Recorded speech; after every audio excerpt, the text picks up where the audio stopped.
অবাক হলেও সত্য, বিএনপি এখন আওয়ামী লীগের পক্ষ থেকে আওয়ামী লীগের অনুপস্থিতিতে জনগণকে হুমকি ধামকি দিচ্ছে।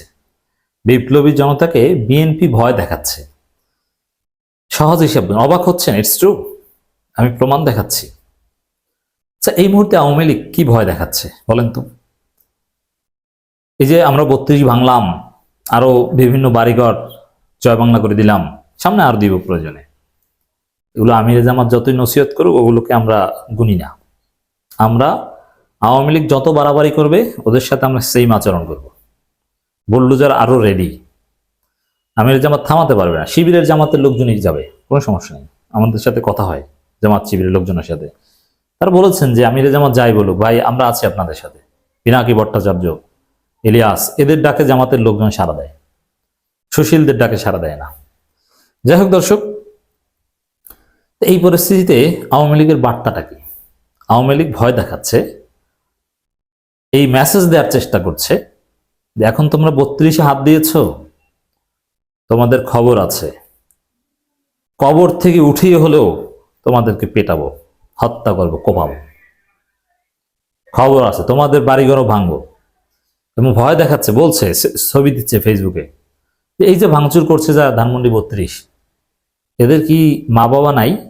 এদের জীবনে মায়া নাই? এর মানে পরবর্তীতে আওয়ামী লীগ আবার ফিরে এসে এদেরকে শেষ করবে। পিনাকিদেরকে হুমকি দিচ্ছে হত্যার, মানে এই কাজগুলো করছে। আওয়ামী লীগের মূল রাজনীতি এখন বিপ্লবীদেরকে ভয় দেখানো, যে তোম একদিন আজকে এইগুলো করো, সামনে আরো করবা, একদিন আমরা এসে কিন্তু আমরা তোমাদেরকে সেম কাজ করব। এটাই তো আওয়ামী লীগের মূল কাজ, এতে কোনো সন্দেহ আছে আপনাদের? নেই। এখন দেখেন এই কাজটা আওয়ামী লীগ তো পালাতক থেকে সোশ্যাল মিডিয়ায় এই হুমকি দামকি দিচ্ছে, আর বিএনপি এই হুমকি আওয়ামী লীগের পক্ষ থেকে বিএনপি স্থায়ী কমিটির সদস্যরা দিয়ে দিচ্ছে। ব্যাড ট্র্যাডিশন তৈরি করলে আগামীতে আপনার আমার বাড়ি ভাঙচুর হবে। এর মানে কি? এই যে আওয়ামী লীগের বাড়ি ভাঙচুর করো, আগামীতে তো আপনার আমার বাড়ি ভাঙচুর করবে, মানে এই থ্রেটটা দিচ্ছে আওয়ামী লীগ। তা আওয়ামী লীগ তো আর মেইন স্ট্রিম মিডিয়া আওয়ামী লীগের বক্তব্য প্রচার নিষেধ দিতে পারছে না, এই জন্য গশ্বরচন্দ্র রায়রা দিচ্ছেন যে একদিন আপনার আমার বাড়িও কিন্তু ভাঙচুর হবে, এগুলো বন্ধ করো। এর মানে ভয় দেখাচ্ছে আমাদের।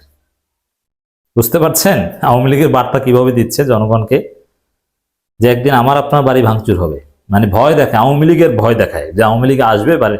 আরে ভাই গশ্বরচন্দ্র, আপনি এই চিন্তা কেন করেন যে আওয়ামী লীগ আবার ওইভাবে শক্তিশালী হয়ে আসবে যাতে তারা আমাদের বাড়িঘর ভাঙচুর করতে পারবে? আমরা তো সেই অবস্থায় আওয়ামী লীগকে আসতেই দিব না। আর গণঅভ্যুত্থানে আওয়ামী লীগ পরাজিত শক্তি, তাদেরকে তো আমরা মারবো, তাদেরকে আমরা নিশ্চিহ্ন করা প্রয়োজনে। হ্যাঁ, নিরীহ যারা অনুতপ্ত রিকনসিলিয়েশন আসবে তারা থাকবে, তারা রাজনীতি করবে ভিন্ন নামে অথবা আদর্শ চেঞ্জ করে, কিন্তু যে পরাজিত আওয়ামী লীগ এটাকে তো আমরা রাজনীতিই করতে দিব না ভাই। আপনি পারবেন না এদেরকে ফিরিয়ে আনতে। গশ্বরচন্দ্র, আপনি কার হয়ে কাজ করছেন আমরা জানি, আপনাদের ভারত, আপনারা আওয়ামী লীগকে ফিরিয়ে আনতে পারবেন না। অতএব এই ভয় আওয়ামী লীগের পক্ষ থেকে আমাদেরকে দেখাবেন না। আওয়ামী লীগের পক্ষ হয়ে থ্রেট দিচ্ছেন যে একদিন আপনার আমার বাড়ি ভাঙচুর হবে, এবং অনেকেই দেখলাম যে বলছে বিএনপির লোকজন যে এগুলো ঠিক না, এই একদল যায় আবার তারা ভাঙে, আবার তারা আসে আবার তারা ভাঙে। না না, এটা আর হবে না, এই সাইকেল আর পূর্ণ হবে না। অতীতে এরকম হয়েছে যে আওয়ামী লীগ গেছে বিএনপি মারছে, বিএনপি আসছে আওয়ামী লীগকে মারছে, এ যুগ হবে না। আওয়ামী লীগ আর ফিরে আসবে না, অতএব ভাঙচুর আর হবে না। পরাজিত শক্তিদের শিক্ষা দেওয়া, তাদের দুর্বল করা, তারা যাতে আসতে না পারে, এই জন্য আমরা বুলডোজার নিচ্ছি, প্রয়োজনে আরো নিব। কিন্তু আওয়ামী লীগ আর কোনোদিন ফিরে আসতে পারবে না। আওয়ামী লীগ ফিরে আসলেও রিকনসিলিয়েশনের মধ্য দিয়ে যে প্রক্রিয়া আসবে সেই প্রক্রিয়া আওয়ামী লীগ ফেসিস্ট হয়ে ফিরে আসতে পারবে না। ওই ভাঙচুর করার সক্ষমতা নিয়ে বাংলাদেশে আর কেউ আসতে পারবে না।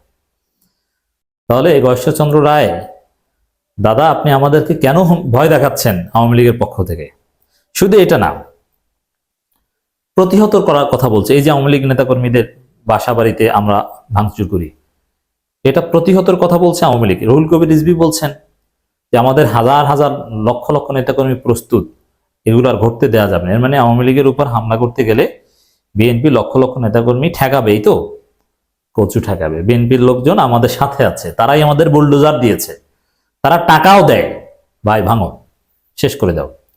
বিএনপির লোকজন একেবারে মহানগরের বিএনপির সদস্য সচিব সভাপতি আহ্বায়ক এরা সরাসরি নেতৃত্ব দেয়। ভাই এগুলো কি বলছেন?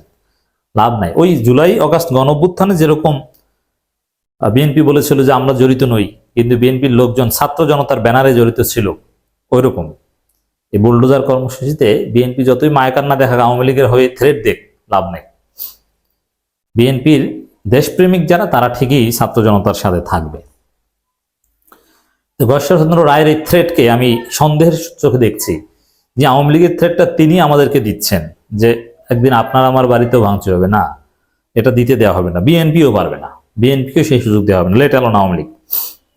আওয়ামী লীগ পতনের 6 মাস পর ধানমন্ডি 32 নম্বরে বাড়ি ভাঙচুর প্রসঙ্গে বিএনপি থেকে কমিটির সদস্য ঈশ্বরচন্দ্র রায় বলেছেন, ভাঙচুর সংস্কৃতি তৈরি করে আগামী দিনে নিজেদের বাড়িঘর ভাঙচুর হবে। সেম আওয়ামী বয়ান, আগামী দিনে এটা পারবে না তারা। যাই হোক দর্শক, আমরা প্রতিবাদ জানিয়ে রাখলাম আওয়ামী এই হুমকির বিরুদ্ধে।